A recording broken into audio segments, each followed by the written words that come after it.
스승이시여, 세상을 더 따뜻하게 만들고 싶습니다. 하지만 저는 가진 것도 능력도 부족합니다. 무엇을 해야 합니까? 부처는 미소 지으며 물었다. 오늘 너는 몇 번이나 웃었느냐? 거의 웃지 않았습니다.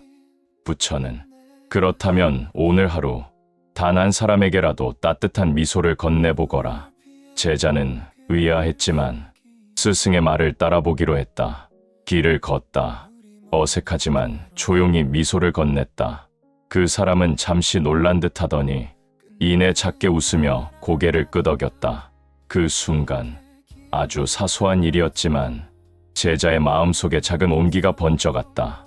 그날 이후로 제자는 사람들을 만날 때마다 말없이 따뜻한 눈빛과 미소를 건넸다. 그러자 이상한 일이 일어났다.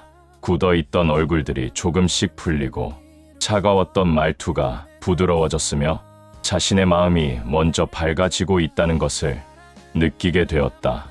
며칠 후, 스승이시여, 저는 이제 알 것 같습니다. 제가 세상을 바꾼 것이 아니라 제 마음이 먼저 바뀌었습니다. 부처는 그렇다. 자비는 남을 향하는 것 같지만 결국 가장 먼저 너를 비추는 빛이다. 미소는 작습니다. 말 한마디보다도 더 가볍고 손짓 하나보다도 더 쉬운 것입니다. 하지만 그 안에는 사람의 마음을 녹이는 힘이 담겨 있습니다. 당신이 건넨 작은 따뜻함 하나가 누군가의 지친 하루를 감싸고 그 사람의 마음에서 다시 또 다른 친절로 피어납니다. 마치 부메랑처럼 그 온기는 돌아 결국 당신의 가슴에 닿습니다. 그리고 그곳에서 조용히 꽃을 피웁니다. 그러니 오늘 조금 더 자비로운 사람이 되어보세요. 거창하지 않아도 됩니다. 그저 스쳐 지나가는 사람에게 눈을 마주치고 작게 웃어주는 것, 그것만으로도 당신은 이미 이 세상을 따뜻하게 만드는 사람입니다. 부처가 자비는 세상을 바꾸기 전에 먼저 너의 마음을 꽃 피운다. 오늘 당신의 미소 하나가 어디선가 한 사람의 하루를 살게 할지도 모릅니다. 부처는 조용히 제자를 바라보았다. 그리고 아주 낮은 목소리로 그러나 깊이 스며드는 말로 이렇게 덧붙였다. 사람들은 늘 큰 일을 하려 한다. 세상을 바꾸고 누군가의 삶을 완전히 바꿔주려 한다. 하지만 정작 중요한 것은 그리 크지 않다. 부처는 손바닥 위에 떨어진 작은 햇살을 가리켰다. 이 빛을 보아라. 아주 작지만 어둠을 밀어내기에 충분하다. 제자는 아무 말 없이 그 빛을 바라보았다. 그 순간 마음속에서 무언가가 조용히 풀려내렸다. 늘 더 잘해야 한다고, 더 가져야 한다고, 더 큰 사람이 되어야 한다고 스스로를 몰아붙이던 시간들이 조용히 흩어지고 있었다.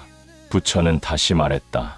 너의 미소 하나가 누군가에게는 하루를 견디는 이유가 되고 너의 따뜻한 눈빛 하나가 어떤 이에게는 세상이 아직 괜찮다고 믿게 하는 증거가 된다. 너는 이미 그 자체로 충분한 빛이다. 그날 이후 제자는 더 이상 세상을 바꾸려 애쓰지 않았다. 대신 지금 이 순간 마주하는 한 사람에게 조금 더 따뜻해지기로 했다. 말 한마디를 건넬 때 조금 더 부드럽게, 눈을 마주칠 때 조금 더 진심을 담아. 그러자 놀랍게도 그의 하루는 달라지기 시작했다. 바쁘던 길 위에서도 잠시 멈춰 하늘을 보게 되었고 스쳐 지나가던 사람들 속에서도 작은 연결을 느끼게 되었다.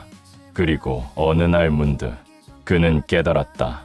세상은 여전히 그대로인데 자신이 바라보는 세상이 완전히 달라졌다는 것을. 부처는 마지막으로 이렇게 말했다.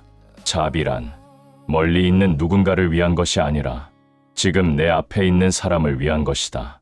그리고 그 시작은 언제나 너 자신이다.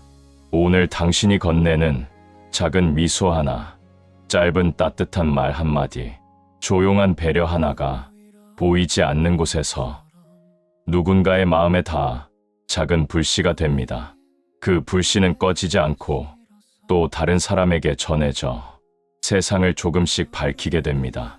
그래서 어쩌면 세상을 바꾸는 일은 아주 거창한 일이 아니라 지금 이 순간 당신의 얼굴에 떠오르는 그 한 번의 따뜻한 미소인지도 모릅니다. 그리고 그 미소는 돌고 돌아 결국 당신의 삶을 비추는 빛이 되어 조용히, 아주 조용히 당신의 마음에 가장 아름다운 꽃을 피우게 할 것입니다.